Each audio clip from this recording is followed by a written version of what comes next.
Bienvenue sur Média Basque. Dans le cadre des élections municipales des 15 et 22 mars prochains, nous accueillons aujourd'hui 4 des 5 candidats déclarés à Bayonne pour un débat. Vous pouvez le suivre sur notre site internet, en vidéo et sur Radio Média Basque.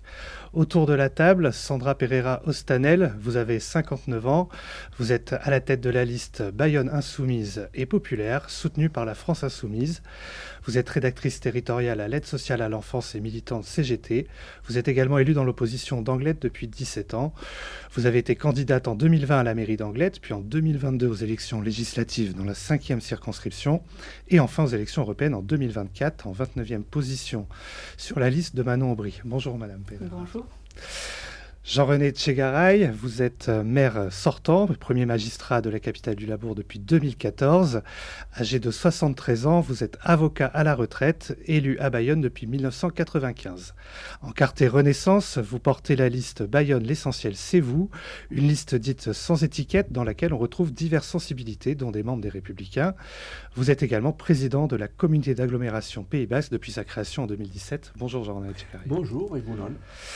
Henri Tcheto, vous portez la liste Bayonne tout simplement, une liste de gauche républicaine, sociale et écologique. Vous êtes adhérent du Parti socialiste, bien que vous ne bénéficiez pas de son soutien. Et vous êtes professeur agrégé d'histoire, vous avez 54 ans, vous êtes élu à Bayonne depuis 2008 et vous briguez le poste de maire pour la 3e fois après 2014 et 2020. Bonjour Monsieur Tcheto. Bonjour. Et Monsieur Iriart, tête de liste de Bayonne en mouvement. Bayona Mugi Mendouane, encarté Ehatchebay, votre liste rassemble des forces de la gauche socialiste, écologiste et Abert Salé. Retraité de la fonction publique territoriale, vous étiez aussi candidat en 2014 et en 2020 et vous avez 63 ans. Enfin, je rappelle dans cette présentation qu'à l'instar de certains de nos confrères, nous avons choisi de ne pas convier à ces débats des candidats dont le parti a été classé à l'extrême droite par le Conseil d'État. C'est le cas avec Pascal Le Cellier à Bayonne, membre du Rassemblement national, dont la liste unie pour Bayonne l'alternative, qui bien qu'elle ne soit pas soutenue officiellement par le parti de Marine Le Pen, compte diverses personnes étiquetées à l'extrême droite de l'échiquier politique. Avant de rentrer dans le vif du sujet du débat, je vous propose de visionner une courte vidéo de présentation de la ville de Bayonne.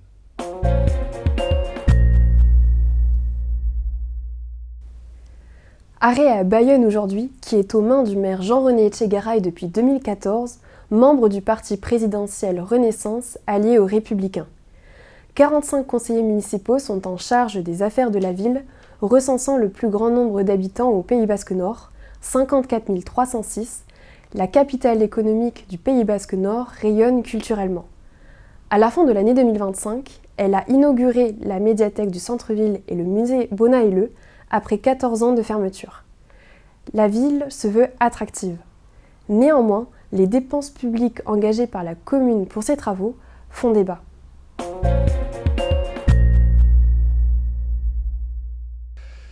Donc, on a fait le point un petit peu sur ce débat. On a décidé de définir un enjeu principal pour cette commune de Bayonne qui tourne autour de la gentrification de la ville de Bayonne. Et la première question, suite au tirage au sort, sera pour vous, Jean-René Tchegaray, au risque de devancer un petit peu vos contradicteurs autour de cette table. Dans ce début de campagne, on entend beaucoup que vous seriez le maire du centre-ville et des grands projets coûteux comme la rénovation du musée Bonnat ou de la nouvelle médiathèque. Qu'en pensez-vous et qu'avez-vous à répondre ? Alors moi j'assume complètement les investissements que nous avons réalisés pendant ce mandat qui touchent ou qui concernent à la fois des équipements sportifs, et je veux parler ici bien sûr du stade de Jean Daugé, ou des équipements culturels, et je veux parler ici à la fois de la bibliothèque médiathèque, comme du musée Bonailleux qui ont été inaugurés il y a peu, à peine quelques semaines, et qui donnent entière satisfaction à la population et si j'en crois, la fréquentation de chacun de ces grands équipements culturels de Bayonne. Alors, oui, j'assume cela, en même temps que le procès en gentrification, je l'entends à chaque séance du conseil municipal, telle une ancienne, qui tend à démontrer qu'en réalité, nous serions évidemment qu'aux côtés des personnes qui ont des moyens financiers importants. Pourtant, la sociologie de cette ville, les actions que l'on mène dans cette ville, montrent absolument le contraire. Et notamment, la hauteur de la subvention versée par le budget principal au Centre communal d'action sociale, près de 4 millions d'euros par an, et tout simplement s'expliquant par l'action que l'on mène envers les plus démunis. Monsieur Hiriart, avez-vous identifié, vous, des signes de gentrification de la ville de Bayonne ces dernières années et comment on peut y remédier? Ce n'est pas simplement moi qui les ai identifiés. Je pense qu'il y a plusieurs études qui mettent en évidence effectivement une évolution sur ces 10 dernières années, avec davantage de ménages à une personne qui s'installe sur la ville, davantage de jeunes seniors qui s'installent sur la ville, davantage de catégories moyennes ou de catégories supérieures qui s'installent sur la ville. Donc il y a une évolution qui va clairement dans ce sens.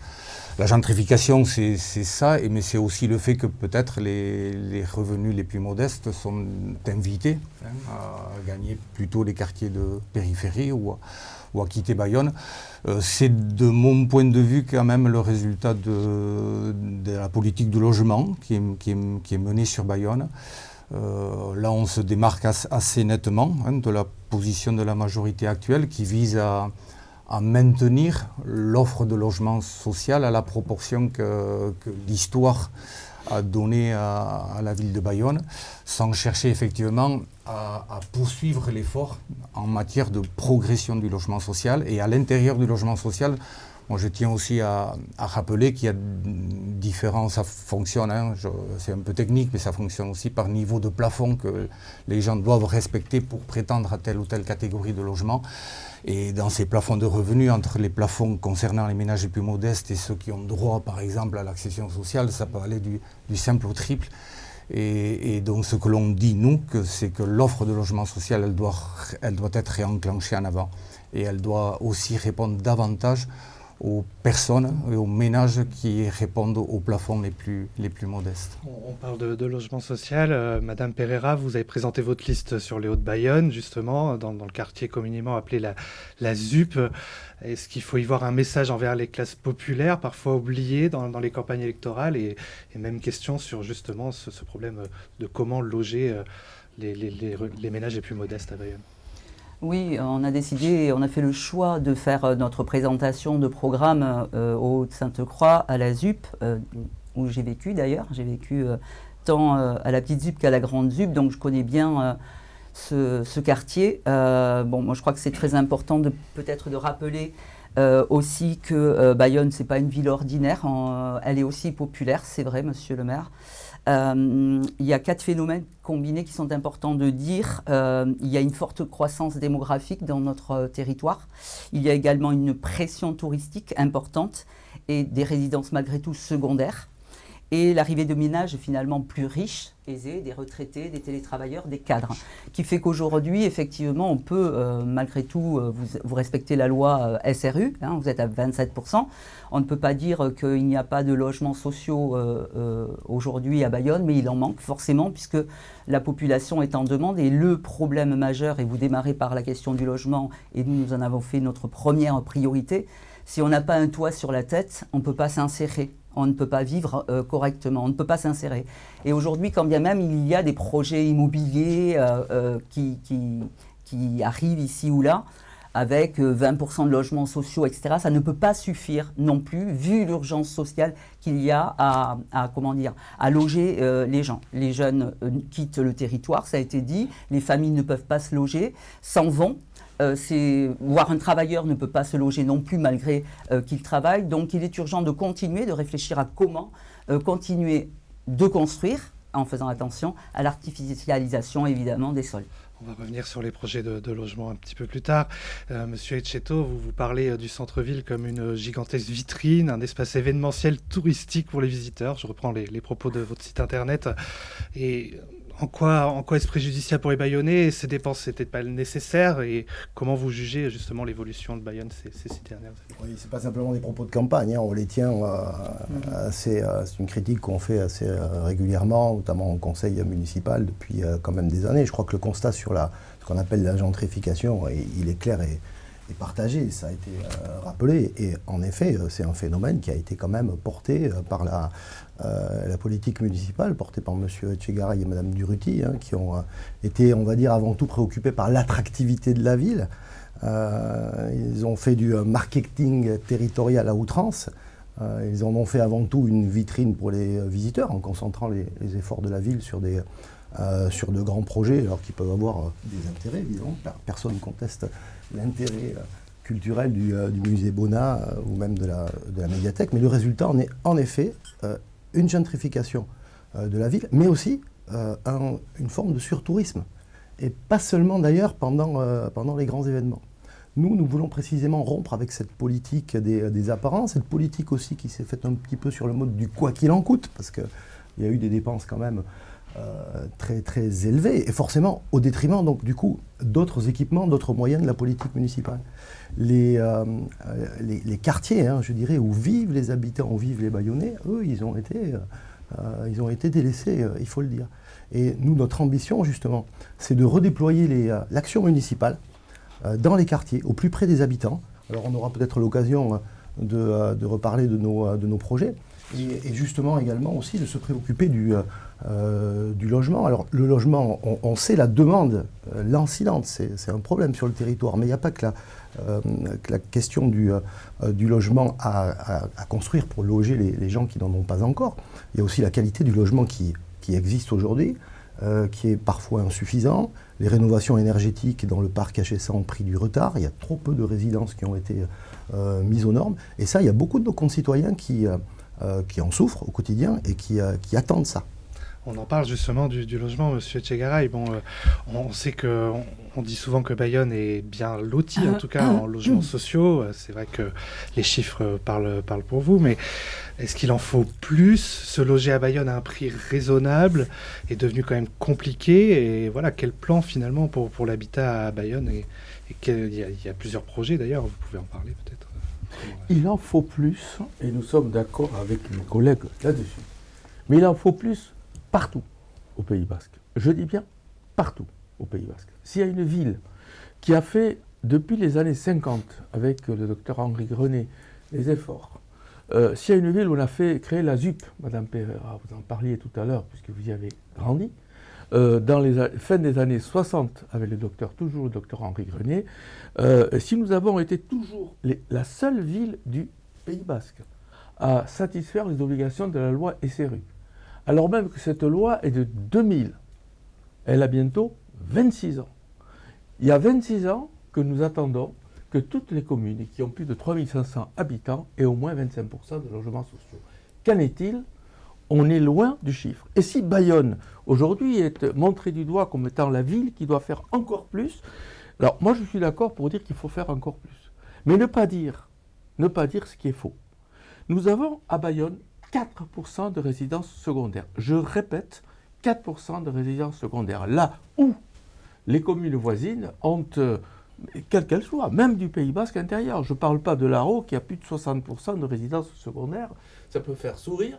Mais Hendaye, Saint-Jean-de-Luz, Biarritz, Guétary, dans une proportion moindre Anglette, toutes ces villes qui sont proches de Bayonne ont beaucoup plus de résidences secondaires que nous.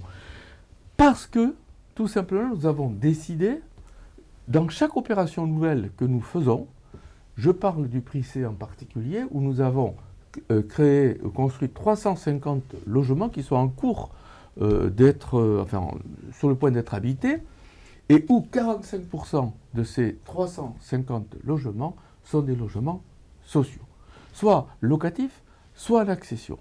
Les opérations que nous prévoyons dans le CK 3 et le CK 4, c'est aussi des opérations sous maîtrise publique. Nous sommes la seule ville à faire des opérations de logement sous maîtrise publique. C'est la seule possibilité que vous ayez juridiquement d'obtenir les résultats, à savoir que nous avons 45% aussi de logements sociaux là.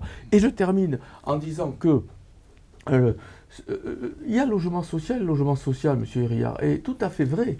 Alors, vous savez, j'ai présidé la société HLM de Bayonne pendant 11 ans. Donc, je suis ce dossier de près depuis longtemps.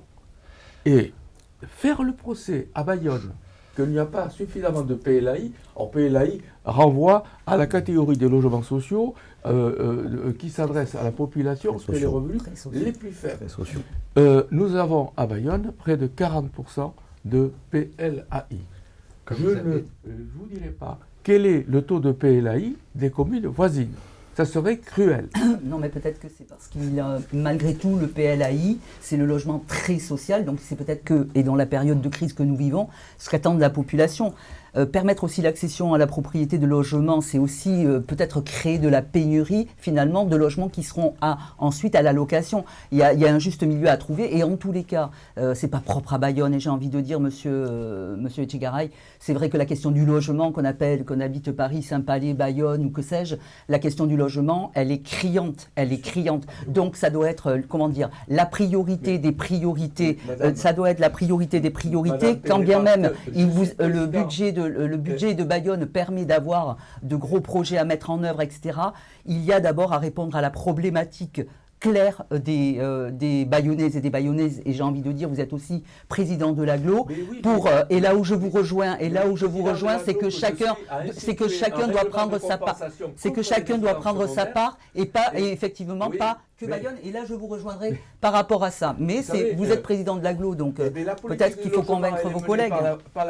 Par l'agglo, et je suis le président qui est heureux d'avoir mis ici en place quelque chose qu'on appelle le règlement de compensation pour lutter contre les meublés du tourisme, et avec succès. Oui, parlez, M. Etchegaray, mais vous avez interpellé M. Herriart, je voudrais l'entendre sur le sujet également, sur les logements sociaux, et on a parlé du prix C, et il y a le prix C2 aussi qui va arriver, peut-être qu'on peut vous écouter, et après je vous redonnerai... je dirais peut-être un petit mot aussi sur le sujet. Bien sûr, évidemment que je vous donnerai la parole, monsieur. Donc vous disiez que Bayonne était bien loti en matière de logement social, donc si on se compare effectivement aux communes environnantes, c'est un fait.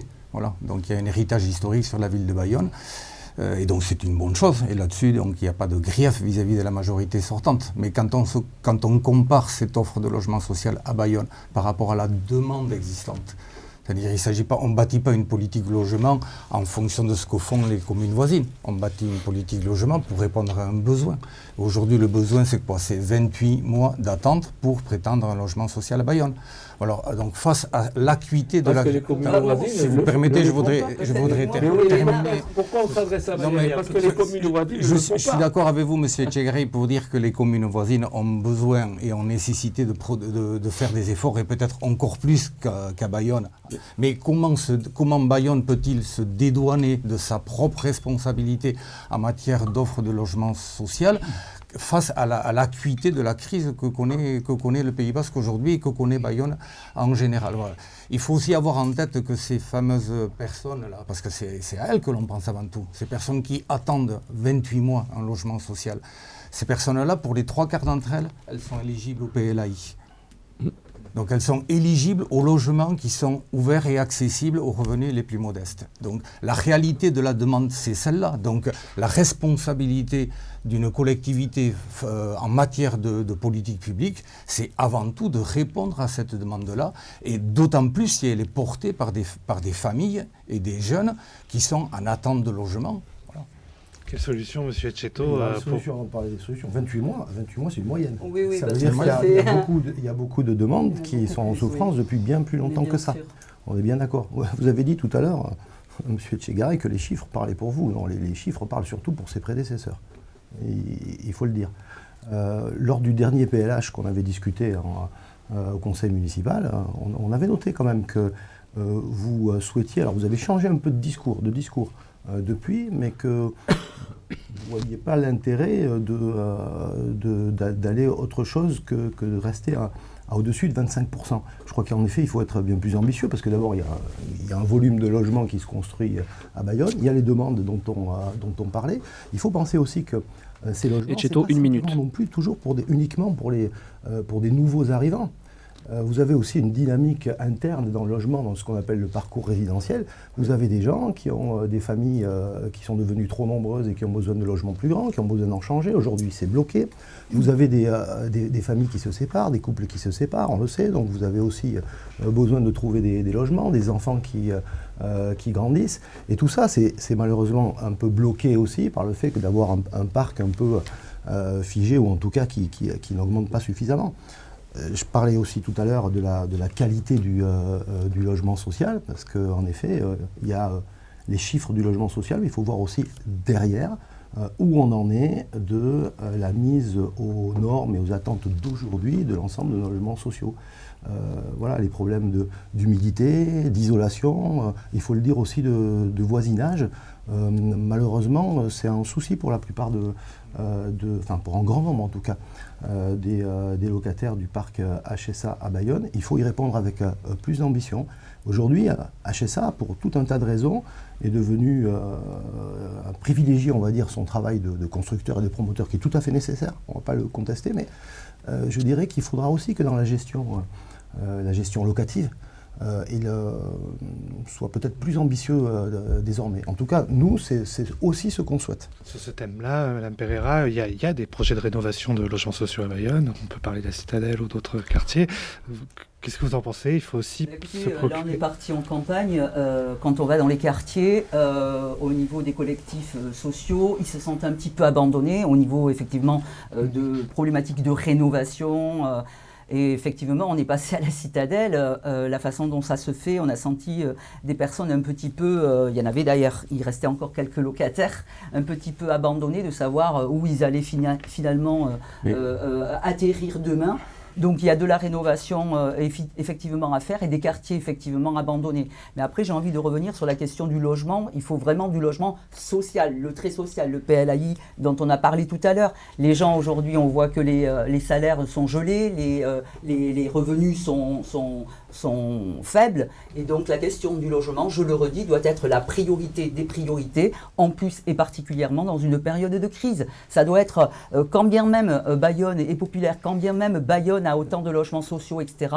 Au niveau de l'agglo, vous êtes président de l'agglo, il faut sans doute pousser les copains dans les villes d'à côté de prendre également, effectivement, je veux rejoindre leur part. Et encore une fois, dans les projets immobiliers qui sortent de terre, allons regarder très précisément à qui ils s'adressent et s'il y a suffisamment de réponses aux personnes qui en ont le plus besoin. C'est la promotion libre qui est en question davantage. Parce qu'effectivement, aujourd'hui, sur le PLU bayonnais ou la pratique de la majorité bayonnaise, fait qu'effectivement, il n'y a pas d'exigence portée en logement social pour les petits programmes. Donc les petits programmes en promotion libre fleurissent. Donc les résidents des cités HLM, elles voient cette évolution-là. On a descendu à 8 le nombre de logements pour appliquer les règles. Il n'y a aucune la liste d'attente des gens, enfin j'imagine qu'autour de la table, on connaît tout le monde qui est en train d'attendre un logement, c'est terrible. Monsieur Tchégaray, je vous laisse répondre rapidement sur le thème du logement. Après, oui, monsieur Roux, très rapidement. Vous revenez à Bayonne, Madame Pereira. Il y a des choses que vous découvrez, je comprends. Vous avez beau avoir. J'habite Anglette, donc je suis à côté. Ouais, il n'y a pas de frontière. On est sur le pays. Allez dans nos quartiers et essayez de voir ce qui s'est passé à Mounédé. On a fait avec HSA toute la rénovation. Au Beda, à Balichon, je fais le porte-à-porte. J'étais aussi l'a fait il n'y a pas bien longtemps. Et au Muraille, ou a fait. Ben écoutez, j'ai beaucoup vu M. Etcheto. J'ai vu M. Etcheto. Alors, il se trouve que je l'ai croisé, donc je le dis. Maintenant, vous savez aussi que nous allons réhabiliter Camp de Prats. Les choses, d'ailleurs, sont en train de commencer, que suivront les travaux au pôle Obéris et puis également à la Citadelle. Oui, mais ce que je vous dis, c'est ce que disent les citoyens, les habitants que j'ai rencontrés dans tous les collectifs. Bon, écoutez, si vous voulez un chiffre, 120 millions d'euros, 120 millions d'euros, c'est exactement ce que va coûter pour Habitat Sud-Atlantique, qui a heureusement une bonne santé financière. Il y a peu d'organismes de logements sociaux qui ont cette santé financière et qui permettent effectivement de mettre à niveau ce qui était nécessaire, Madame Pereira. Oui, je vous nécessaire. On ferme cette parenthèse logement peut-être. Merci Monsieur Tchégaray pour les précisions, mais on a de temps. C'est pas une parenthèse logement. On est d'accord que c'est quand même un beau dossier. C'est un sujet très important, j'en suis d'accord, et je crois qu'on a bien fait le débat. Je voudrais passer à la deuxième partie sur les projets phares peut-être et pouvoir vous lancer sur chacun un petit peu et vous donner la parole. Monsieur Etcheto, voilà, on vous a demandé à chacun de choisir un élément de votre programme et en 2 minutes, vous pouvez nous dire lequel vous avez choisi et qu'est-ce que vous voulez mettre en avant. Alors justement, il n'y aura pas de projet phare. Parce que la dernière mandature, on peut dire même les 2 dernières mandatures, ont été absorbés, je dirais, par 2 projets phares, en particulier ceux dont on a cité en plein centre-ville, qui ont dévoré les moyens de la ville et qui n'ont pas permis justement à l'action municipale de se déployer de manière équilibrée et équitable. Et nous, on veut revenir à une action municipale qui soit plus équilibrée à l'échelle de toute la ville, dans tous les quartiers. Donc il n'y aura pas de projet phare qui occultera tout le reste. En revanche, il y aura une attention générale consacrée à l'ensemble des quartiers. Et dans chaque quartier, il y a des dossiers. On sait qu'il manque toujours une école à Rousset et au Séquet. On sait qu'à Saint-Esprit, il y a à mon avis un enjeu qui est celui du devenir du site de l'ancienne Atalante, qui pourrait être un outil culturel et de quartier évidemment de premier ordre. Il y a la question de la revitalisation de la place des Gascons sur Bayonne Nord. Il y a aussi des lieux de convivialité à chercher un peu partout. Alors, s'il y avait par contre une mesure immédiate et qui concernerait l'ensemble des Bayonnais, c'est revoir immédiatement la politique du stationnement dans l'ensemble de la ville, de manière à rendre prioritaire le stationnement des résidents dans leur quartier, parce que ça, c'est une question de vie quotidienne qui gêne beaucoup de Bayonnais et sur laquelle on pourrait trouver des solutions assez rapides et en plus à moindre... sans que ce soit coûteux pour la collectivité. Je vous pose la même question, Madame Pereira. Vous avez choisi un thème, vous voulez mettre en lumière. C'est la carte blanche de ce débat que vous avez. Non, en fait, nous, on ne veut pas qu'il y ait un projet qui brille pendant que tout le reste s'enfonce, en fait. Donc, non, on n'a pas de projet phare. Priorité, peut-être. On refuse les projets vitrines, d'ailleurs, chers et spectaculaires, qui ne répondent pas forcément à la vie quotidienne des gens. Donc, en fait, on repart... Enfin, qui répondent. Parfois, ils y répondent, hein, mais en tous les cas, là, dans la conjoncture actuelle, je le répète encore une fois, hein, dans la période que nous sommes en train de vivre les uns et les autres, je crois que la priorité, elle est toujours la même. Il faut se réorienter vers ce dont a besoin la population au quotidien, d'abord. Et si on ne répond pas à ça, et pour tous les Bayonnaises et les Bayonnais en priorité, que c'est juste pas possible. Les gens sont en attente de logement, on vient d'en parler, ils sont en attente peut-être d'une place en crèche ou peut-être d'un établissement pour nos aînés. Moi, je pense, parce qu'on en a rencontré, alors pas que à Bayonne, j'en ai aussi rencontré ailleurs, mais les personnes âgées, qui sont Alzheimer, etc., il y a peu d'établissements, quand bien même c'est pas de la compétence d'un maire, il peut aussi s'atteler à travailler avec l'ARS, à travailler avec le département, etc., pour regarder quelles structures sont nécessaires pour répondre à la population. Je pense également aux écoles. Tout à l'heure, peut-être on en parlera, je ne sais pas, mais les écoles, je pense qu'il faut qu'elles soient rénovées, monsieur Etchegaray aussi. Ça fait partie peut-être de plans pluriannuels pour permettre de le bien vivre tous ensemble. Donc il faut penser à loger, à soigner, à faire garder les enfants, les écoles, le grand âge, les transports, la question des sans-abri aussi, la question des sans-abri. Comment c'est possible que dans un territoire comme le nôtre, il y ait aussi cette question-là. Voilà, donc il n'y a pas de projet phare, mais c'est un joli projet. Et puis nous, notre projet, à la limite, c'est redonner la parole aux citoyens. Et si projet phare il doit y avoir, nous on propose un référendum d'initiative citoyenne municipale pour aller les interroger et peut-être s'appuyer aussi sur les comités de quartier. Là aussi, j'ai entendu une attente forte des Bayonnaises et des Bayonnais. Très bien, monsieur Hériart, même question du coup. Est-ce que vous avez identifié une priorité ou quelque chose que vous voulez mettre en avant? Mais Sandra m'a lancé sur la mesure phare, effectivement pas de projet phare de notre côté non plus, mais des mesures phares qu'on a mises en évidence au niveau de notre projet.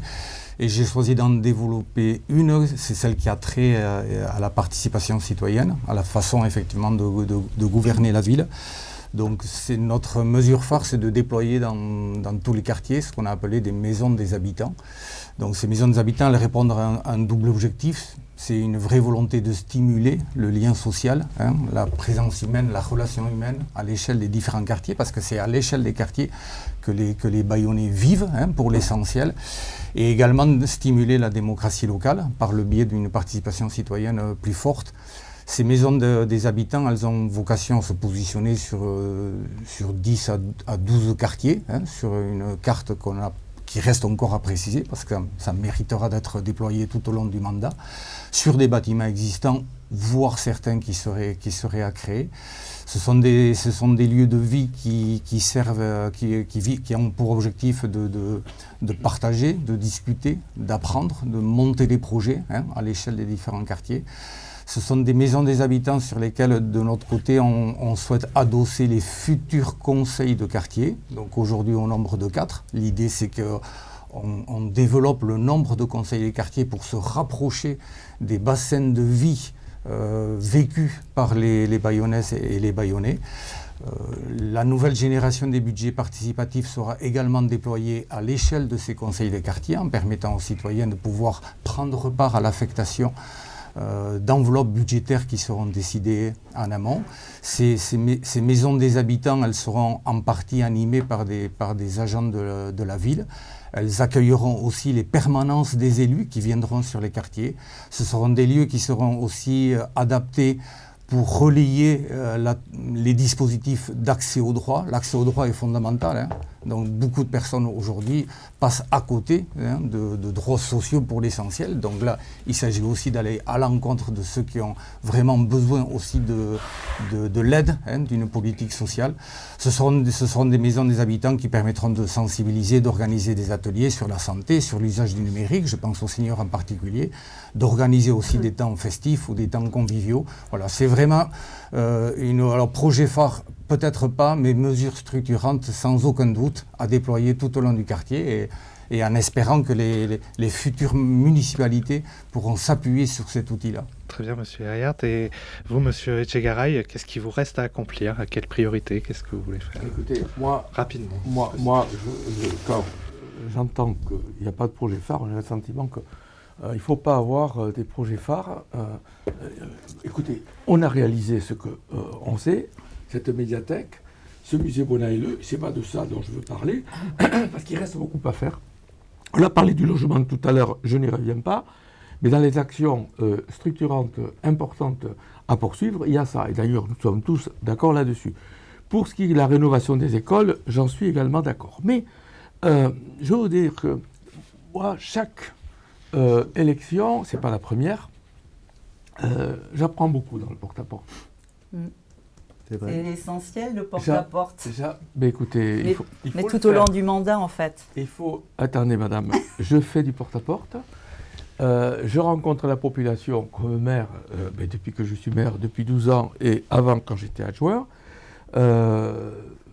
C'est très important. Je suis particulièrement surpris par la montée de la solitude et de l'isolement de notre population. La démographie, je ne veux pas faire un cours de démographie, ce n'est pas ma compétence, mais les résultats démographiques sont là, ils nous sont livrés régulièrement, pas suffisamment commentés à mon goût. Je considère qu'on est dans un... On parlait de défi climatique, je veux parler du défi également démographique. Quelle réponse alors, concrètement? Donc, les maisons des habitants que je viens de développer. Il y a beaucoup de choses à faire à l'adresse des populations les plus fragiles. Alors, les plus fragiles, pas seulement sur le plan financier, parce que vous pouvez avoir un désœuvrement moral qui n'est pas, et je l'ai vu encore hier dans le porte-à-porte que j'ai fait dans un des quartiers de Bayonne, où des personnes, dans un quartier qui n'est pas un quartier politique de la ville, nous avons des personnes qui sont seules. Oui. Voilà. Et moi, je voudrais dire ceci. C'est qu'il faut s'intéresser dans une ville à toutes les populations qui sont en train de décrocher. Et lorsque vous avez des personnes que vous rencontrez, qui ont plus de 60 ou 70 ans, qui vous disent « je suis seul », et vous leur proposez, vous leur dites « écoutez, il y a des actions qui sont menées par la ville, certaines leur plaisent, certaines ne leur plaisent pas, mais en tout cas, il y a des actions que l'on doit mener. » Alors, la question de la rupture du numérique est un sujet extrêmement important vis-à-vis des personnes âgées. Je pense qu'on doit apporter une aide à toutes les populations qui sont en situation de décrochage. Je pense aussi aux familles monoparentales. Sachant que 80%, dans 80% des cas, ce sont les femmes qui ont à apporter l'essentiel des tâches du ménage, exerçant par ailleurs une profession. Quand elles se trouvent effectivement seules, elles se retrouvent dans une situation où elles ont besoin de lieux de répit. Alors, on parle de maisons de quartier, on parle justement des maisons de quartier, nous en avons déjà, mais par contre, moi je parle de lieux où effectivement on peut permettre à ces personnes, c'est pas des hommes aussi d'ailleurs, mais en fait c'est plus souvent des femmes, qui se trouvent en difficulté et pour lesquelles il faut apporter une réponse. Donc, Moi, je pense qu'il faut aujourd'hui, au-delà des projets phares, des choses ont été faites, s'intéresser à nos citoyennes et à nos citoyens en regard de ce qu'est leur problème d'aujourd'hui. Ce que je dis se concerne aussi la jeunesse. Il y a une détresse morale dans la jeunesse, vous le savez, un problème de santé mentale, en particulier dans la jeunesse. Et nous avons des événements récents, des enterrements auxquels nous avons assisté les uns et les autres, qui montrent qu'il y a des jeunes qui décident de partir. Je crois que nous avons, sur ces sujets-là, nous les collectivités, une responsabilité importante. Car si ce n'est pas les communes qui s'occupent de ça, qui le fera? Moi, je suis juste, entendu. si je peux réagir. Moi, je trouve assez étonnant que j'ai l'impression que vous découvrez. Mais quand vous dites j'ai appris énormément de choses sur le porte-à-porte, mais en fait il y a près de 50 élus à la mairie de Bayonne. Je pense qu'il y a des personnes, des adjoints qui sont en charge de l'action sociale.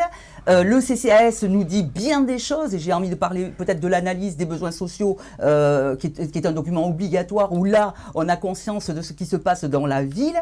Je suis un petit peu étonnée que vous disiez que le porte-à-porte vous a appris tout ça, l'isolement des personnes, pas que des personnes âgées, des jeunes, etc., dans une grande détresse et précarité. Les collectivités territoriales, effectivement, c'est le premier échelon, la commune, et puis il y a le département. Tout cela, enfin, j'espère que vous ne découvrez pas à ce point les problématiques sociales de la ville, l'isolement et la précarité des gens. Et c'est en cela que l'on dit qu'il faut répondre prioritairement à tout cela. C'est juste. Non, mais je crois que je ne suis pas bien comprendre tout à l'heure. L'isolement ne renvoie pas aux idéologies auxquelles vous pensez, en particulier, et les pauvres et les riches, etc. Je ne suis pas du tout dans ce clivage, madame. Nous devons poursuivre sur d'autres sujets que ce sujet nous avons social. Aujourd'hui, mais j'ai fait faire une analyse des besoins sociaux à la communauté d'agglomération. La première, lorsqu'on s'est installé, une nouvelle qui est actuellement en cours. Le problème dont je vous parle, il ne concerne, mais je ne parle pas sur le plan de la procédure, je ne suis pas sur l'aspect administratif des obligations légales. Je sais bien que c'est une obligation légale, sauf qu'on l'a fait. Et ce qui est important de savoir, c'est ce que dit ça, et l'évolution sensible qui s'opère aujourd'hui. Qu'est-ce que vous avez fait pendant 12 ans, justement, pour contrer les observations que vous mettez sur la place aujourd'hui? Mais je répondrai quand j'aurai à nouveau la parole. C'est un sujet important, effectivement. La gestion d'une mairie, c'est pas simplement faire de la pierre, je dirais. C'est surtout s'occuper des gens. Et c'est un petit peu l'esprit, je crois, dans lequel il faut réorienter la politique municipale. C'est être au plus près des gens, au plus près des habitants. Parce que ce que décrit M. Etchegaray est tout à fait exact. Alors effectivement, on peut s'étonner que le constat soit un peu tardif, mais c'est tout à fait exact. Et c'est plus vrai encore aujourd'hui, parce qu'on vit quand même dans une époque difficile. L'épidémie a certainement accentué ça, mais il n'y a pas que ça. Il y a un phénomène aussi un petit peu lourd. Et je crois que là, une municipalité en particulier, qui est la collectivité la plus proche du terrain, doit investir ce champ-là de manière beaucoup plus ambitieuse. Merci pour cette première partie du débat. On a déjà pris pas mal de temps. On va faire une petite pause et on se retrouve dans 5 minutes pour la suite.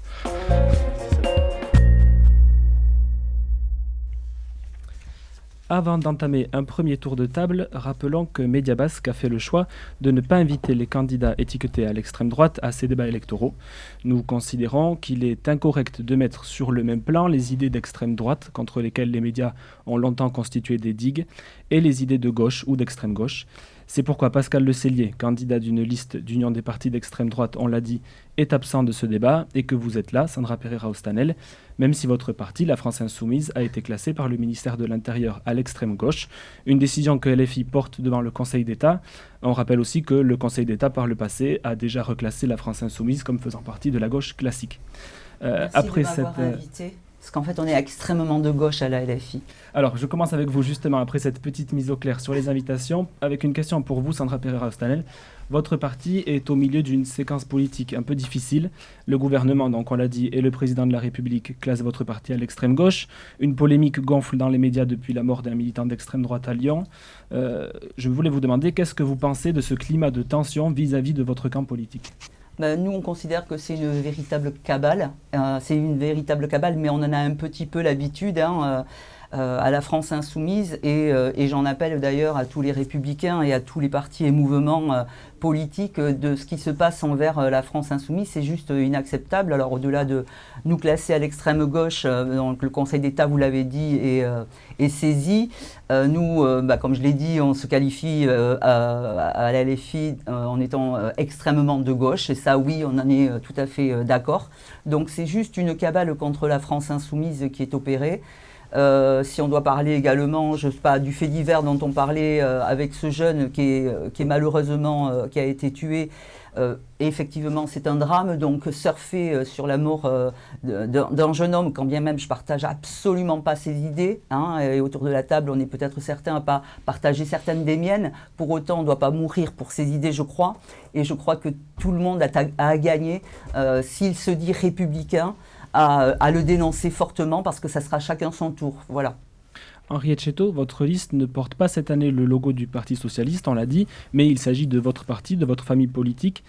Qu'est-ce que vous pensez de ce débat sur la classification des partis de gauche? On rappelle par exemple que Colette Capdevielle, qui était à vos côtés en 2020, a été élue, comme les 2 autres députés du Pays Basque, dans le cadre d'un accord avec la France Insoumise.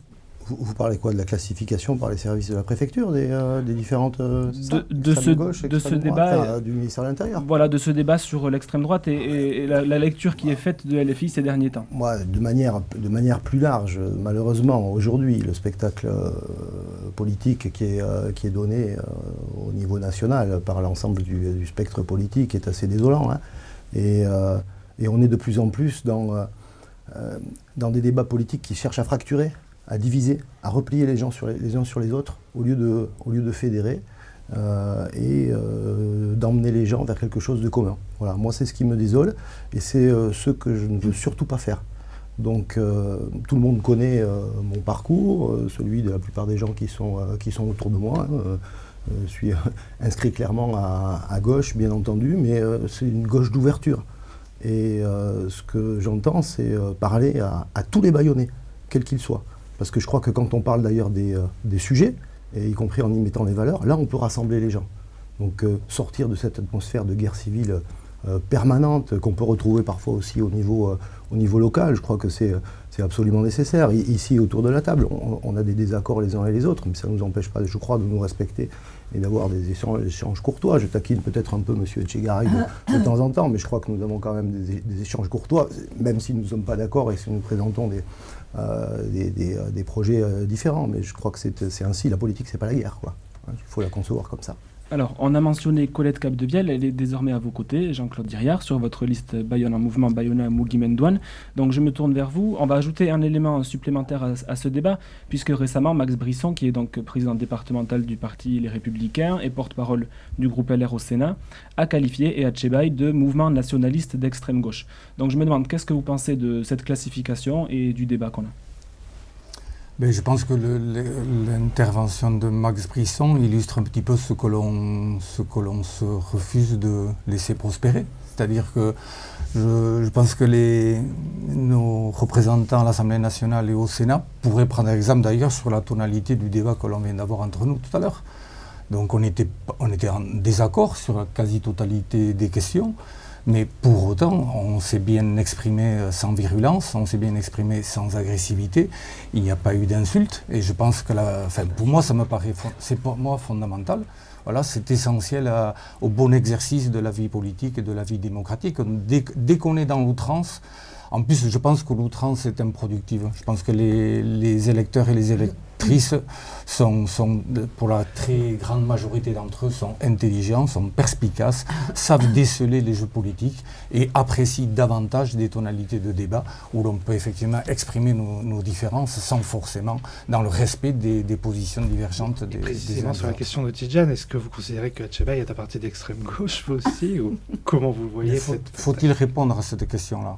Faut-il répondre à cette question? C'est la question qu'on vous pose. Justement. Donc, face à l'outrance, moi je préfère effectivement laisser l'outrance là où elle s'exprime, et puis poser des actes tout simplement. Voilà. De toute façon, moi je suis pas ici, ça me permet de le préciser, je ne suis pas ici en tant que porte-parole des Etxebai, puisque c'est ma sensibilité politique. Donc ça restera ma sensibilité politique, parce que j'ai le Pays Basque chevillé au corps. Pour autant, aujourd'hui, je ne suis pas un porte-parole des Etxebai, je suis le tête de liste d'un rassemblement qui réunit effectivement des citoyens, des gens encartés, sur plusieurs partis politiques de la gauche. Donc à moi aussi d'être respectueux de cet engagement-là et de la mission qui m'est confiée.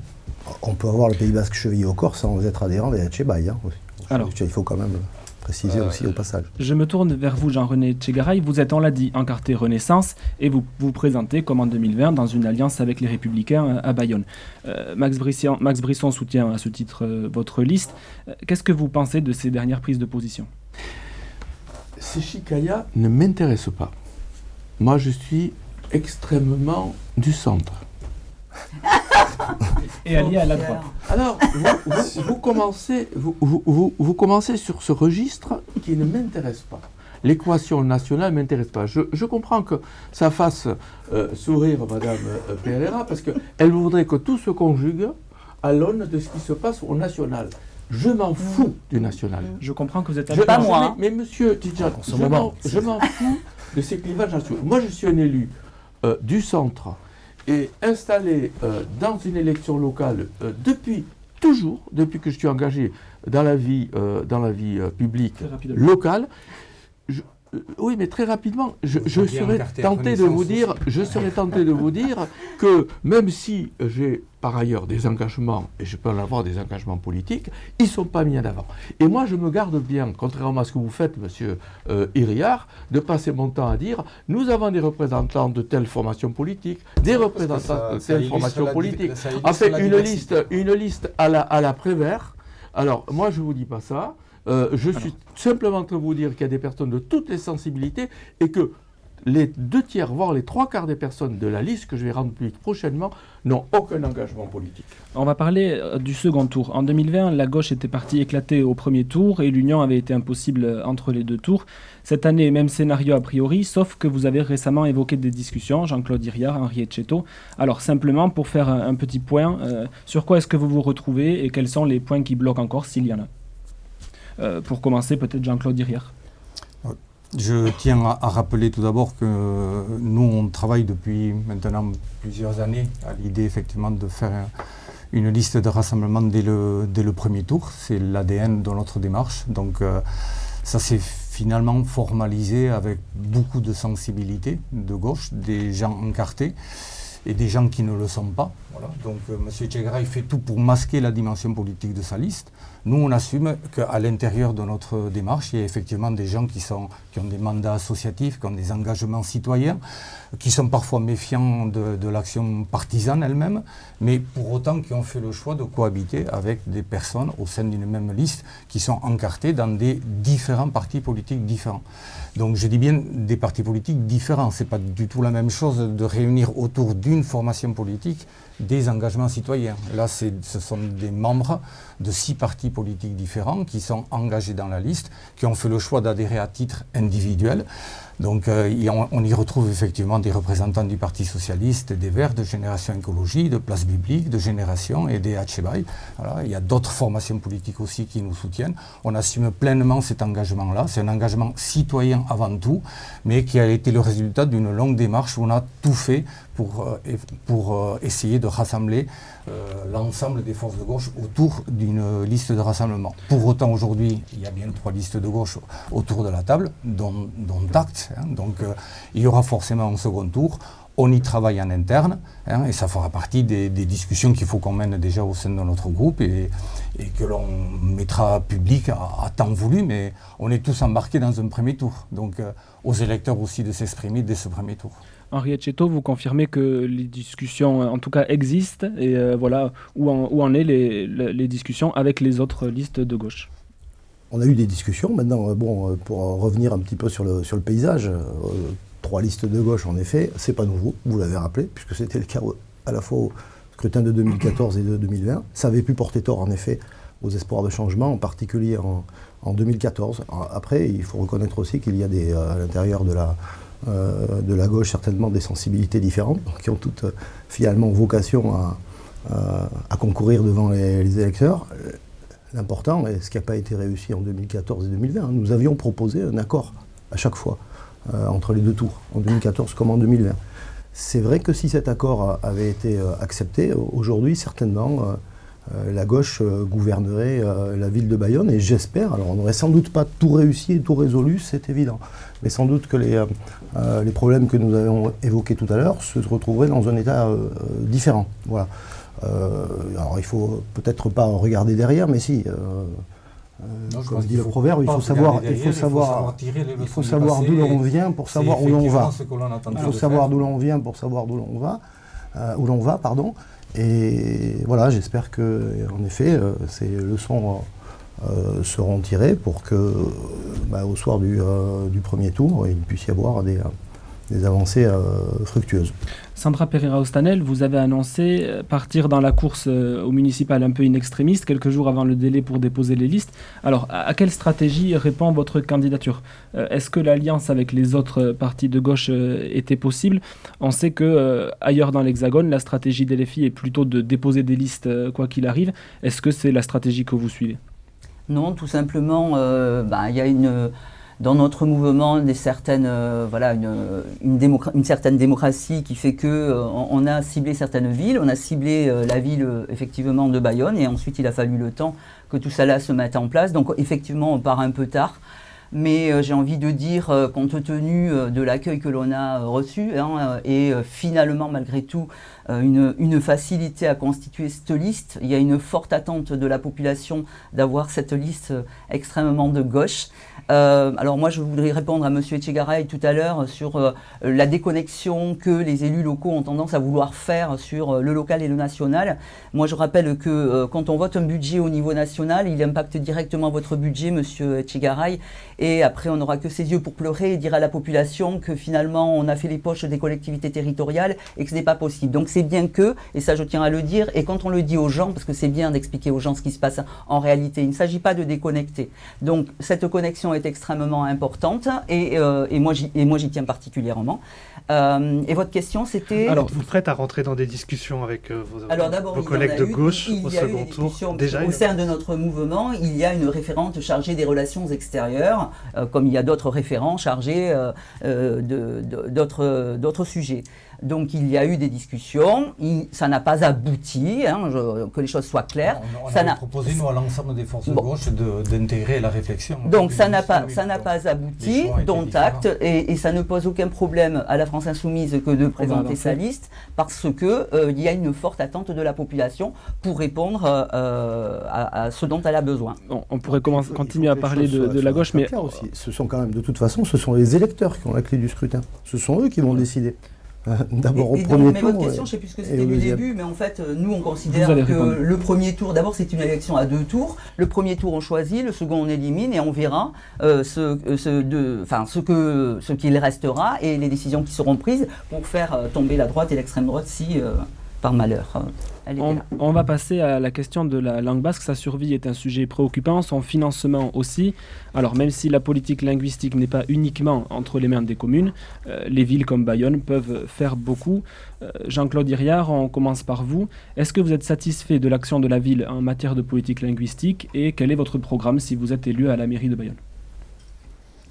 Par rapport au bilan de la majorité sortante, je vais illustrer par une image assez commune, qui est celle de la bouteille à moitié vide et à moitié pleine. Il y a des choses qui ont été faites, mais me revient le soin surtout ici de montrer en quoi la bouteille reste à moitié vide.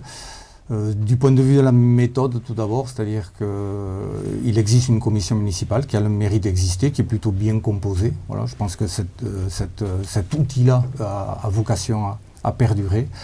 Cette commission extra-municipale, elle était à chaque fois mise en place au début des 2 mandats, mais il a fallu attendre dans les 2 mandats 3 ans pour que le plan de développement ou le schéma directeur de la langue basque puisse être voté en conseil municipal. Donc déjà, ça illustre on va dire, le niveau de priorisation par rapport à la majorité municipale concernant cette question-là. C'est-à-dire, ça veut dire qu'après, il n'y a plus qu'un demi-mandat pour mettre en œuvre les actions. Et lorsque les bilans ont été tirés, c'est à peu près la moitié des actions qui avaient été effectuées et l'autre moitié qui n'a pas été. Donc, c'est pas suffisant de notre point de vue. Et l'autre élément que je voulais mettre en évidence aussi concerne davantage la thématique de l'enseignement, qui n'est pas une compétence directe de la collectivité, je tiens à le préciser, mais sur lequel, lorsqu'on est maire pendant 12 ans, on est en capacité quand même de travailler avec les autorités académiques pour faire en sorte que l'offre d'enseignement bilingue se développe sur la commune. Aujourd'hui, cette offre d'enseignement bilingue, elle concerne la moitié des établissements scolaires de la ville. Ça veut dire qu'aujourd'hui, la moitié des établissements ne proposent pas cette offre-là.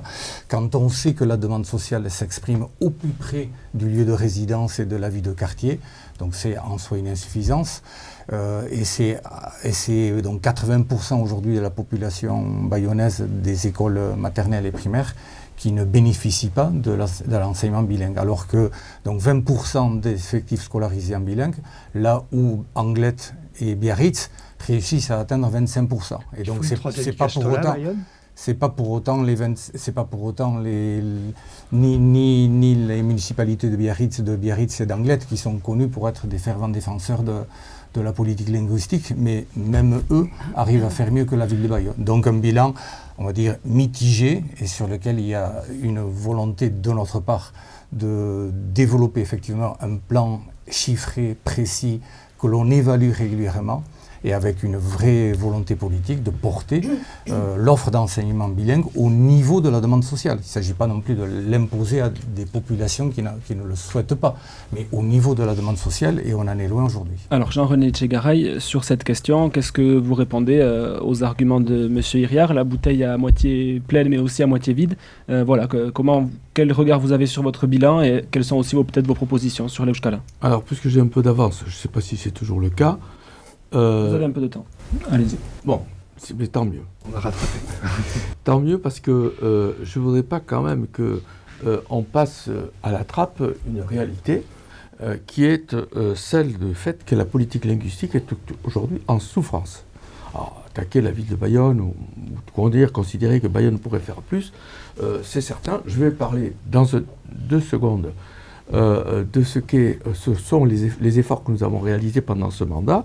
Mais je voudrais dire quand même que c'est l'Office public de la langue basque qui porte pour le compte de nos collectivités, donc de l'État, de la région, du département et de la communauté d'agglomération, la politique linguistique. J'ai été un artisan lorsqu'on a créé la communauté d'agglomération Pays Basque.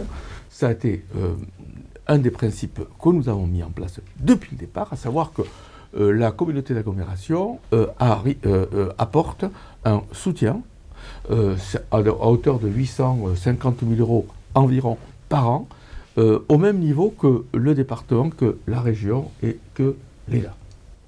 Aujourd'hui, vous avez en face de vous un président de la communauté d'agglomération qui porte, au titre de l'agglo, puisque c'est la politique linguistique qui est portée par la communauté d'agglomération, qui porte l'idée qu'il faut augmenter de 650 000 € la participation de chacun des cofinanceurs que je viens de nommer. Et je suis donc le président d'une agglo qui, l'année dernière, a voté effectivement un budget en tenant compte de ça, et cette année également. Alors, s'agissant de la ville de Bayonne, pour répondre d'une manière un peu plus précise, je veux dire que entre 2021 et 2025, on a 65% d'enfants scolarisés en bilingue dans le public. C'est une augmentation de 65%. Alors, il fallait le faire, parce qu'effectivement, nous avions, au regard de certaines communes voisines, et vous l'avez dit tout à l'heure, M. Iriart, à juste titre, un certain retard. Cette offre bilingue et immersive est en train d'augmenter chez nous, et il faudra effectivement continuer cet effort. Mais, encore une fois, je vous le dis, il ne s'agit pas uniquement de décider de créer une section bilingue, parce que je vous assure que ce n'est pas qu'une question matérielle, c'est une question, enfin en tout cas matérielle, au titre des communes, puisque c'est les communes qui doivent donner les moyens matériels pour permettre effectivement à cette offre de pouvoir se déployer, mais encore faut-il aussi qu'on ait des moyens financiers, et ces moyens financiers, je viens de le dire, nous sommes actuellement sur la politique linguistique en panne, et ce n'est pas la faute à la communauté d'agglomération. Alors, je me tourne vers vous, Henri Etcheto. Voilà, qu'est-ce que vous proposez pour faire de l'Euskara une langue du quotidien à Bayonne, et comment comptez-vous vous y prendre pour que les finances soient au rendez-vous? Parce que quand on parle d'Euskara, on parle souvent de finances. Oui, alors je veux revenir en distinguant trois choses, en fait. L'action propre, on va dire, de la commune et de la communauté d'agglomération, enfin, je veux dire, les institutions auxquelles nous prétendons être élus. Et là-dessus, alors c'est vrai qu'on peut voir la question de la bouteille vide ou bouteille pleine, mais je dirais qu'on ne peut pas nier qu'il y a eu une politique volontariste mise en œuvre au niveau de la ville, au niveau de l'agglomération, qui a quand même porté des fruits, des résultats. On peut toujours faire mieux et on doit faire mieux, puisqu'on sait que la question des locuteurs, le nombre de locuteurs est encore jugé évidemment insuffisant pour qu'on s'assure de la pérennité, de la perpétuation de notre langue. Mais je dirais que là, moi je ne ferai pas de reproche, et surtout quand on compare peut-être à d'autres politiques d'agglomération. Après, il y a la question en effet de l'OPLB et du financement de l'OPLB. Là, on est dans une question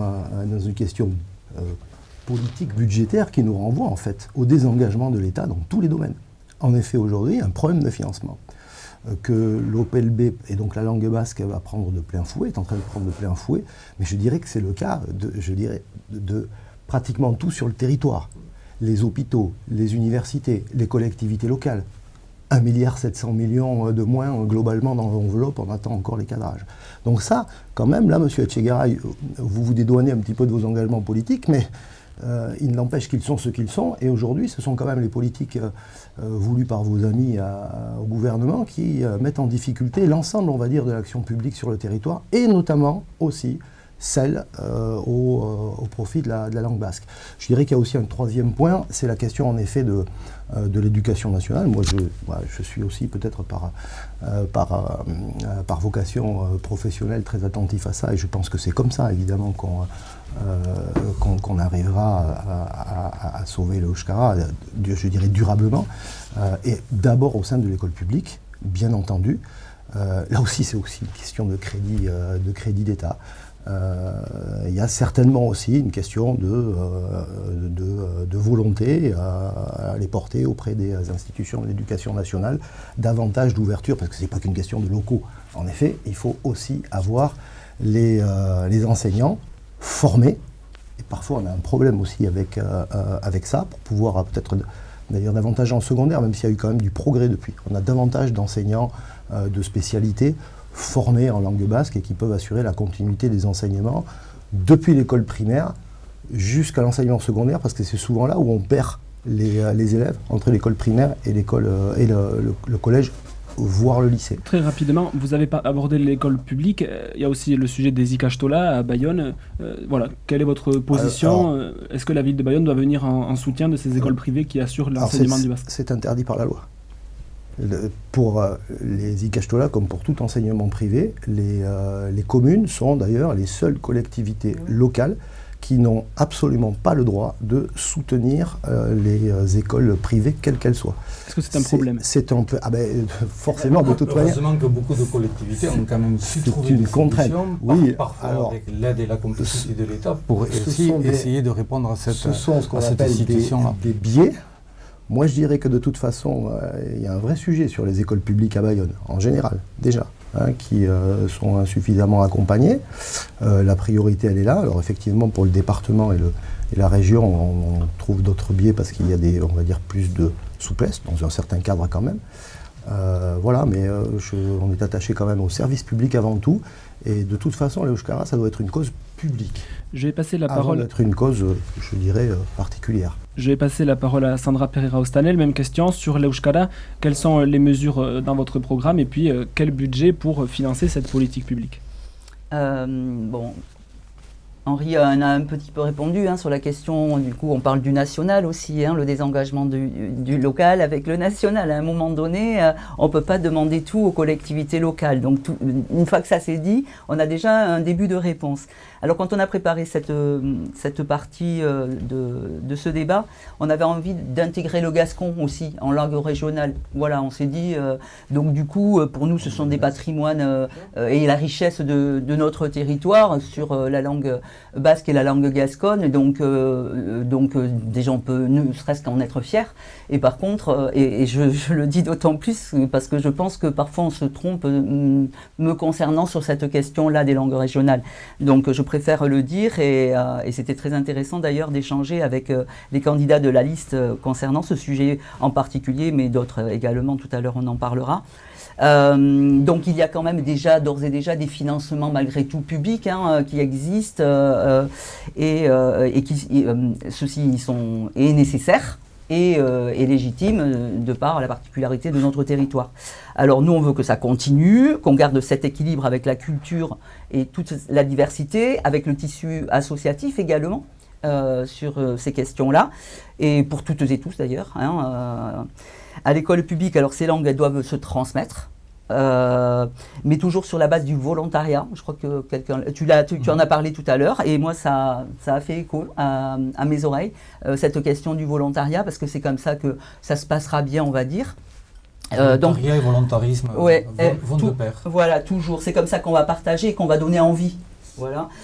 Donc pour nous, il faut conserver tout ce qui existe déjà. Et je crois que, bon, moi je pense qu'il y a des choses qui ont été faites à Bayonne, alors après plus ou moins, mais je pense qu'il y a quand même des choses qui sont à faire en Bayonne. Donc il faut respecter tout cela avec les principes républicains. Et l'enseignement des langues et la pratique des langues doivent rester ouvertes à tous et inclusives. Très rapidement, je rebondis comme pour M. Etcheto sur la question des ICACHTOLA, des écoles privées. Il vous a répondu et je partage. LFI a une position sur l'école privée et le financement qui est un peu différente de celle du Parti Socialiste. C'est-à-dire LFI est plutôt réticent au financement par les deniers publics des écoles privées, notamment catholiques, mais ça vaut aussi pour les langues régionales. Oui, tout à fait. Oui, il faut respecter la loi. On va passer à un autre... On est élu, pardon, mais oui, il faut...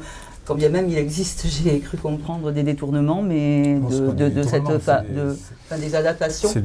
C'est des montages qui permettent effectivement de répondre à des besoins sociaux. Voilà, mais après, si juste je peux tout en restant dans le cadre de ce qui est légal. Voilà, j'espère bien.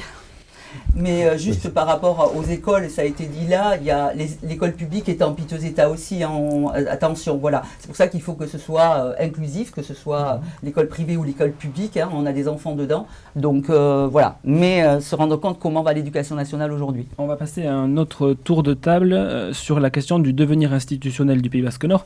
Il y a quelques mois, la plateforme Batera a repris la revendication de la transformation de l'agglo vers une collectivité territoriale à statut particulier. Alors Sandra Pereira-Ostanel, on va commencer avec vous. La France Insoumise souhaite limiter le poids des intercommunalités, remet en cause par exemple le transfert de compétences obligatoires vers les EPCI et propose de supprimer les métropoles. Ça, c'est en tout cas pour le programme de parti à l'échelle hexagonale. Alors je me demande, au Pays Basque, est-ce que vous portez ce même programme ou seriez-vous ouverte à une évolution institutionnelle de ce territoire? Alors moi, vous le savez, on a déjà eu l'occasion d'y répondre. Moi, cette loi NOTRe, je crois que ça a été une grande catastrophe, mais elle est là. Elle existe depuis 2017. Mais néanmoins, elle était là pour, on disait, alléger le millefeuille, la collectivité, l'agglomération, 232 élus pour, alors je ne sais plus, on est passé à 320 000 habitants sur 330. 232 élus, une collectivité, à l'échelle par exemple du département, c'est 52 élus pour 600 000 habitants. En étant objectif, la loi NOTRe, elle ne nous avait pas promis ça en vrai. Donc elle est là. Et moi je crois qu'avant... Sur son évolution. Voilà, j'y viens. Donc elle est là. Alors au-delà de l'aspect aussi démocratique, le fait qu'également les citoyens ne la connaissent pas, cette agglo, peu ou prou, ils ne savent pas ce qui s'y passe. C'est comme ça, il suffit de les interroger. On a tout à gagner. Donc elle est là. Moi je pense qu'avant d'évoluer sur autre chose, il convient de faire le bilan de ce qui va bien, de ce qui ne va pas. Et pour ce qui concerne la LFI, c'est vrai qu'on n'est pas favorable à ces grosses structures. Et j'ai envie de dire tant pour le citoyen que pour les travailleurs et les travailleuses qui y travaillent. Et donc, on est plus favorable à en faire le bilan, à regarder comment on peut faire mieux avec une agglomération qui est là. Donc, voilà, que vous dire de plus. Donc, voilà, en faire le bilan avant d'empiler de nouvelles compétences ou de changer de statut. C'est notre position de réflexion à la question que vous nous posez aujourd'hui. Henri Etcheto, je me tourne vers vous. Vous étiez en 2017 contre le PCI unique. Cette position vous isolait à l'époque des autres socialistes du Pays Basque qui s'étaient plutôt prononcés pour. Alors, 2 questions. Est-ce que votre position sur l'agglo telle qu'on la connaît aujourd'hui a changé depuis? Et que pensez-vous de ce débat sur l'évolution de cette CAPB vers une collectivité territoriale à statut particulier? D'abord, premièrement, pour votre première question, il n'y a plus de sujet. L'agglomération est là, elle existe, et donc évidemment, il faut faire avec. Voilà. Deuxième question, et pour la mettre en perspective, si on aborde justement cette question, ou si cette question se pose, de l'éventuelle évolution, c'est que l'agglomération Pays Basque aujourd'hui est en panne. À l'exception de certaines politiques, la politique linguistique par exemple, mais sur les principales compétences de l'agglomération, les politiques de l'agglomération sont en échec cruel. Logement, déplacement, on n'en a pas parlé, les transports, l'enseignement supérieur, l'activité économique, l'assainissement, on le sait. Donc voilà, une agglomération en panne et surtout une situation budgétaire pour le moins inquiétante.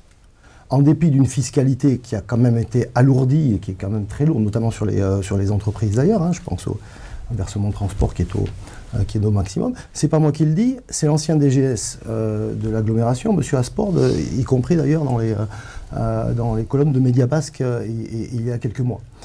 Et je dirais que la dernière séance du conseil d'agglomération avec la présentation des orientations budgétaires était quand même assez sombre et assez pessimiste, si je m'en fie en tout cas à la présentation de Cottier-Sénaro, et que malheureusement les perspectives que je disais tout à l'heure sur les dotations de l'État ne vont pas certainement améliorer ça. Alors, est-ce que les difficultés de l'agglomération s'expliquent par des insuffisances institutionnelles, un mécano qu'il faudrait améliorer, ou par la gouvernance? Déjà la question se pose, parce que je crois que tout le monde, en tout cas beaucoup de monde reproche un certain centralisme, il faudrait aller vers plus de subsidiarité, etc. Il y a sans doute une place considérable qui a été faite à la technostructure qui la rend certainement... Et alors votre position sur une nouvelle structure? S'il faut aller plus loin, pour se donner de nouveaux moyens, faut-il envisager un nouveau type d'institution, de collectivité? Pourquoi pas? Mais il faut mettre le débat sur la table. Selon quel modèle? Alors on parle donc de collectivité. Non, on parle de collectivité territoriale à statut particulier. Donc ça veut dire que c'est pratiquement du sur mesure. Je sais qu'on regarde pas mal de modèles, dont le modèle lyonnais en particulier. Donc évidemment, on n'est pas fermé. La question aussi, c'est quel mode de désignation. Parce que là, pour le coup, si on a, comme c'est le cas sur le modèle lyonnais par exemple, une désignation au suffrage universel direct, bon, ça s'étudie, mais je pense que les maires vont se sentir un peu dépossédés de ce genre de choses. Donc je crois que cette question-là, elle mérite d'être débattue, d'être mise sur la table et puis de voir ce que bilan et discussion. Voilà, parce qu'évidemment, il faut qu'il y ait une adhésion des forces vives du territoire. Je vous donne la parole, Jean-René Etchegaray, et puis ensuite Jean-Claude Hériard, vous pourrez également vous prononcer. Jean-René Etchegaray, vous êtes président de la CAPB depuis 2017. Vous entendez les critiques sur son fonctionnement, sa gouvernance actuelle. Aujourd'hui, certaines grandes villes de la côte trouvent qu'elles ne sont pas assez entendues. Beaucoup de maires de petits villages ont la même sensation. Donc voilà, quelques mots sur le bilan de cet outil et puis votre position sur une collectivité territoriale à statut particulier pour demain.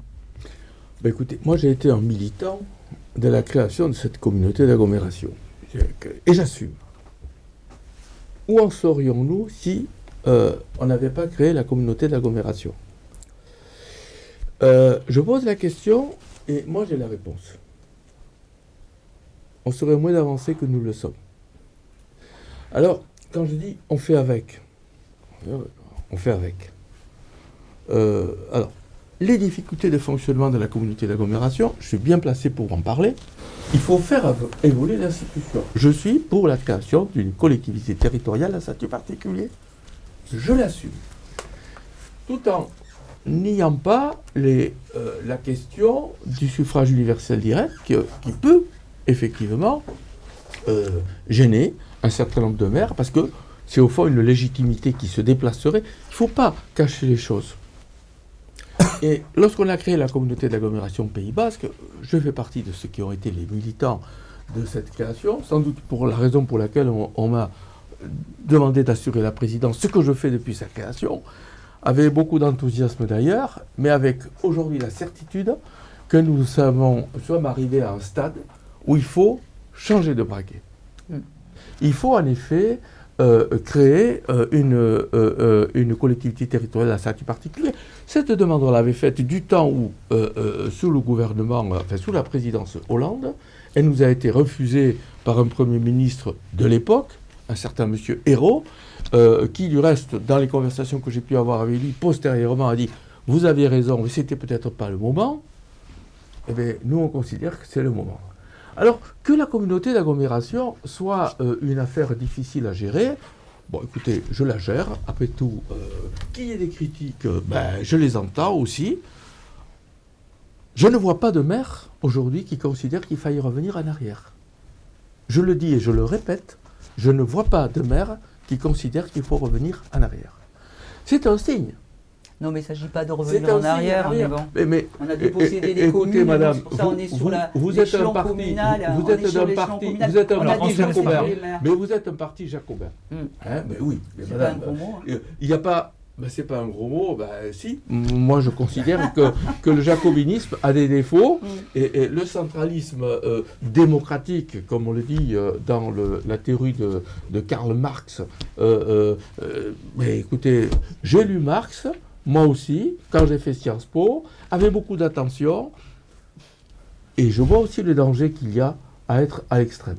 Alors, moi, je ne suis pas un homme de l'extrême, vous avez compris tout à l'heure, mais je vais... L'extrême centre. L'extrême centre.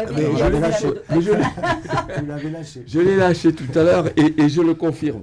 Je veux juste dire ceci, que homme modéré que je veux être, président de cette communauté d'agglomération aujourd'hui, je ne souhaite pas que ces acquis-là puissent être remis en cause. Je ne souhaite pas que ces acquis-là puissent être remis en cause. Il y a encore beaucoup de choses à faire, d'autant que le désengagement de l'État va amener les intercommunalités à jouer un rôle de plus en plus important. J'en suis désolé. C'est un fait, et c'est la raison pour laquelle la légitimité démocratique, qui serait aujourd'hui, qui serait le résultat de la création d'une collectivité territoriale à statut particulier, que là, je vous rappelle, la Constitution permet. Nous ne sommes pas en train de demander des choses extraordinaires. Lyon l'a eu, Paris est aussi une collectivité territoriale. On oublie, il y a aujourd'hui 5 collectivités territoriales à statut particulier. Bon, alors, elles fonctionnent selon des modèles différents, puisque, au fond, c'est une loi qui serait votée, et cette loi pourrait dire un certain nombre de choses, et c'est la raison pour laquelle, moi, je considère qu'il faut continuer à militer dans ce sens, car je considère que le regroupement des forces à l'intérieur du Pays Basque ont donné un résultat extrêmement positif. Jean-Claude Iriart, vous avez été tiré au sort pour vous exprimer en dernier sur ce sujet. 2 questions, comme à vos camarades. Quel bilan vous faites de l'agglo dans son format actuel et pour quelles raisons est-ce que vous souhaitez qu'elle évolue vers une collectivité territoriale à statut particulier ?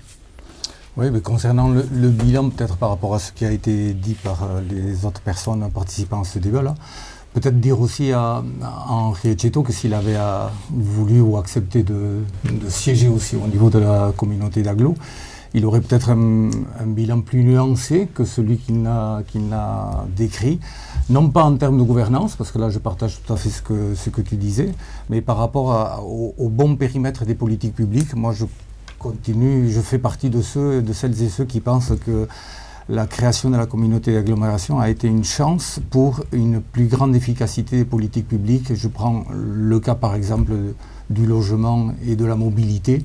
Il y a eu de vraies avancées sur ce territoire parce qu'on a su aller chercher aussi une collectivité à même d'embrasser la problématique à des échelles territoriales plus pertinentes qu'elles ne l'étaient précédemment.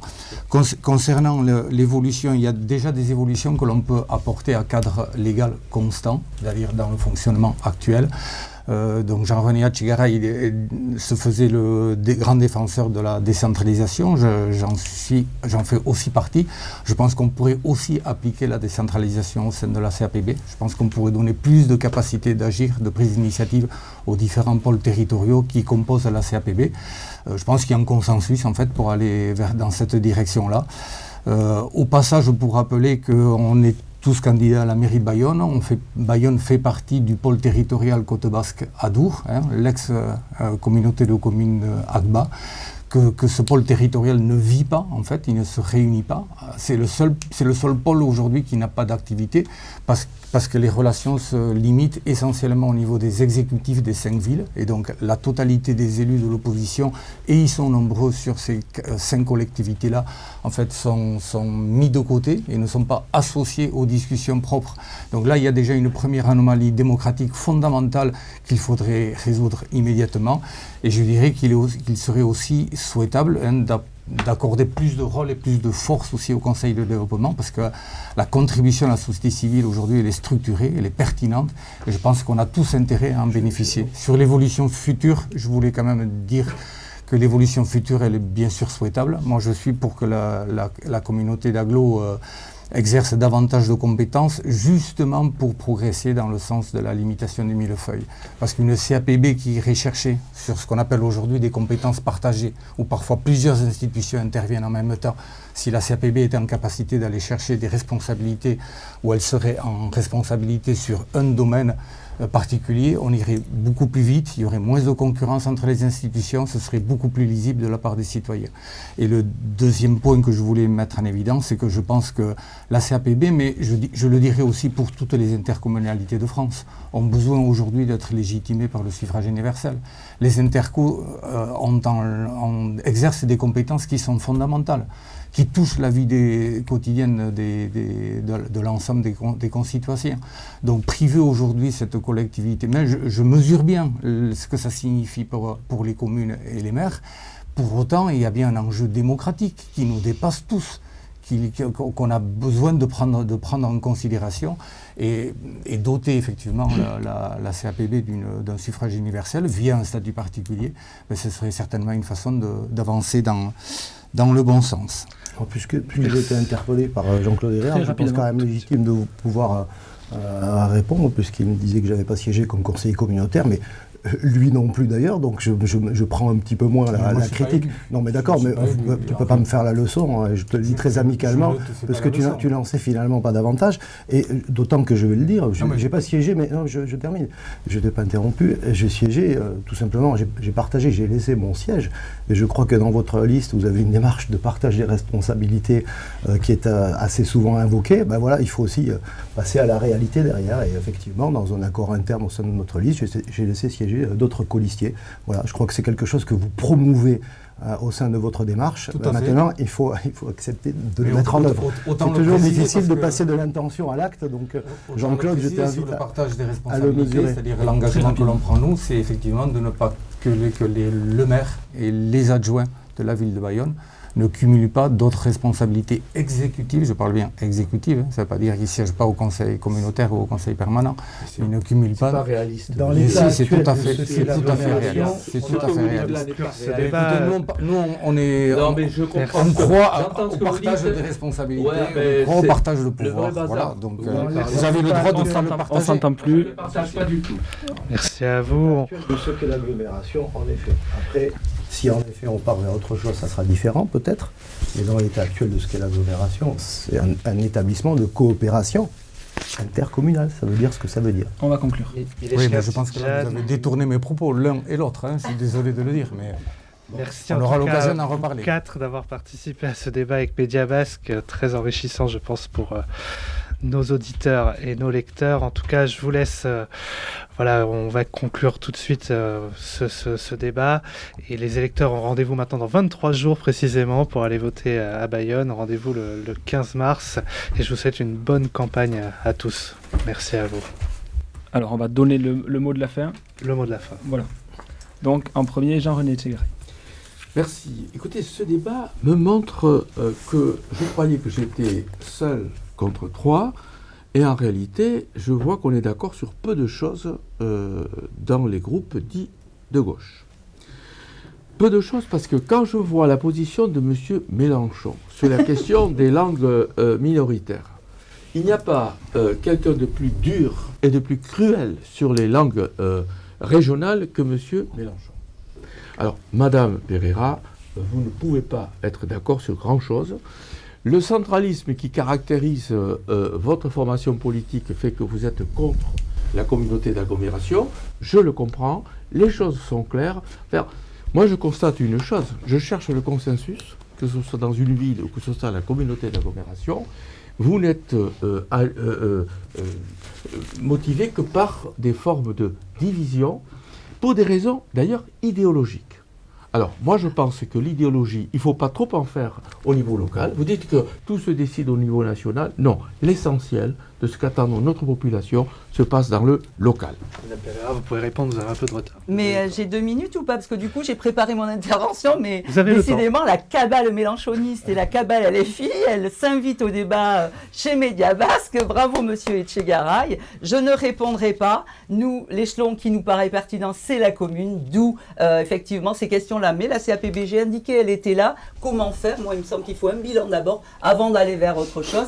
Et je voudrais savoir quelle collectivité vous supprimeriez s'il fallait le supprimer, puisque vous voulez accaparer d'autres compétences. Alors, le mot de la fin. Aujourd'hui, une chose est claire. Bayonne, alors je l'ai écrite, parce que là, quand même, mérite mieux que la résignation, mieux que les promesses sans lendemain, mieux que les décisions prises sans les habitants et les habitantes.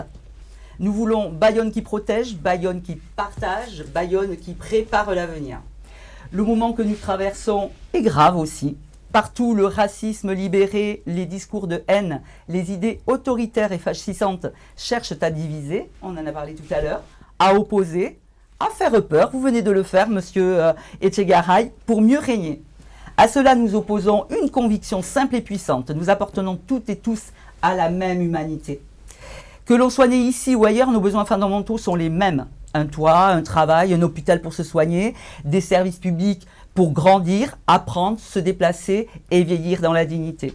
C'est cela le cœur de notre projet, remettre les services publics au centre, défendre l'école, soutenir les associations, garantir l'accès à la santé, au transport, au logement digne, porter une écologie populaire qui améliore la vie maintenant, des rues plus respirables, des factures d'énergie plus légères, des espaces verts pour nos enfants, sans jamais opposer la fin du mois à la fin du monde.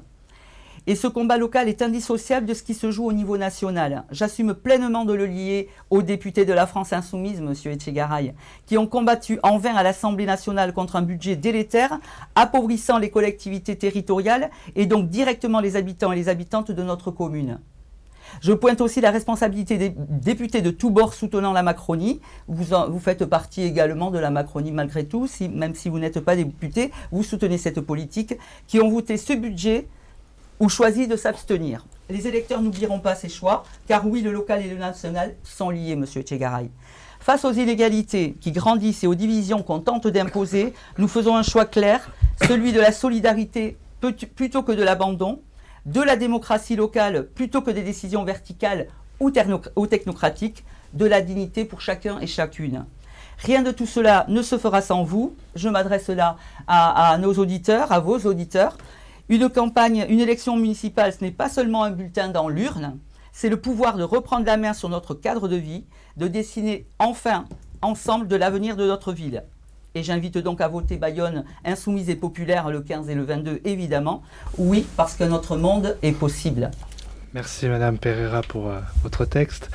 Monsieur Herriart, on vous écoute pour le mot de la fin. Oui, je voudrais enchaîner peut-être en demandant aussi à Jean-René Etchegaray de s'occuper avant tout de ces discussions avec les autres forces de l'extrême centre, avec les autres forces républicaines, avec ces discussions avec Sylvie Durruti, voilà, parce que ça c'est son périmètre. Pour le reste, écoutez, on s'écoute. Tout va bien. Pour le reste, entre forces de gauche, on s'expliquera entre nous, hein, et on n'aura pas besoin de l'aide de M. Etchegaray, effectivement, pour faciliter les discussions. Moi, ce que je voulais surtout insister sur la nécessité de l'alternance. On croise, parce que Jean-René Etchegaray n'est pas le seul à faire le porte-à-porte, on croise beaucoup de gens qui ont envie d'une alternance à Bayonne. C'est pas forcément que l'électorat de gauche de fait, hein, puisqu'on est effectivement dans une filiation de droite et de centre-droit depuis maintenant plusieurs décennies. Mais beaucoup nous disent aussi que ce serait bien que ça change, parce que l'alternance est aussi une respiration dans la vie démocratique. C'est aussi une chance pour une collectivité. Ça permet de donner la possibilité à de nouvelles personnes de se faire connaître, de pouvoir tester de nouvelles méthodes, de pouvoir mettre en place de nouveaux projets. Voilà. Il y a des bonnes idées partout, moi je le dis très simplement. Voilà. Donc c'est sain et salutaire pour une démocratie de se renouveler et de faire en sorte que, effectivement, tout le monde ait la possibilité à un moment donné de pouvoir indiquer de quoi il est capable et de pouvoir instaurer et mettre en place des dispositifs qui soient nouveaux, novateurs, parce que la démocratie, elle se nourrit de ça, elle se nourrit du renouvellement. Donc pour nous, c'est fondamental. On est vraiment motivés par cet objectif d'assurer l'alternance à Bayonne. Et donc on en espère, en ce qui concerne plus particulièrement l'électorat de gauche, puisqu'on a fait nous le choix depuis longtemps de tout tenter pour construire une liste crédible de rassemblement dès le premier tour. Si l'électorat de gauche partage cette volonté, qu'il l'exprime tout simplement dès le premier tour en votant pour nous. Merci M. Herriart. M. Etcheto. Je crois que tu nous auras inspiré avec ta diatribe finale, parce que finalement, je pense que cette conclusion est très très révélatrice. Finalement, elle est révélatrice du fait que M. Etchegaray, il renonce à rassembler. Il ne nous a pas indiqué de projet, on n'a pas de direction. Et il se contente finalement de se réjouir de voir une gauche apparemment divisée. Mais de toute façon, c'est les Bayonnais qui détiennent la clé de ce scrutin. C'est eux qui vont voter.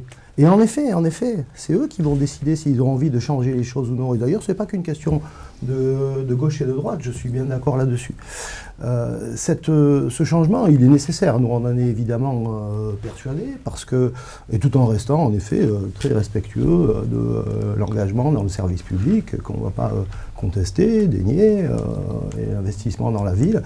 On pense que les politiques de ces 2 derniers mandats n'ont pas été les bonnes. Elles n'ont pas été finalement au service des Bayonnaises et des Bayonnais. Elles ont été au service d'une vision de la ville qui est une vision tout en apparence, que nous ne partageons pas. Et nous estimons qu'en effet, on doit revenir au plus près des habitants. Ça a été dit sur des thèmes bien précis, y compris d'ailleurs charnels, sur lesquels on a insisté d'ailleurs les uns et les autres. Il faut revenir au plus près des gens. Les gens nous attendent là-dessus. C'est avec peut-être plus de simplicité, c'est pour ça aussi d'ailleurs que nous avons choisi ce titre de liste, Bayonne tout simplement, et avec cette idée de revenir au plus près des gens. Bien entendu, l'alternance, elle est possible. Je crois que les Bayonnais se tromperont pas, ils savent aussi qu'il faut créer des conditions de dynamique, ils savent aussi quelles sont les listes qui peuvent l'emporter et créer cette dynamique la plus forte possible au premier tour. Et puis ensuite... nous verrons, mais si la dynamique et la volonté de changement est là, bien entendu qu'il adviendra. Merci M. Etcheto. M. Etchegaray, vous avez 1 minute pour répondre. Oh, mais je ne prévoyais pas de... Pas en avance. Vous pouvez. Moi, c'est fait, J'avais cru comprendre. Monsieur Etchegaray. Si vous voulez, vous pouvez prendre 7 minutes. Je prends. Écoutez, et je vais m'arrêter lorsque je suis arrivé à la dernière. On ne peut pas le mettre seconde. sur un compte épargne-temps.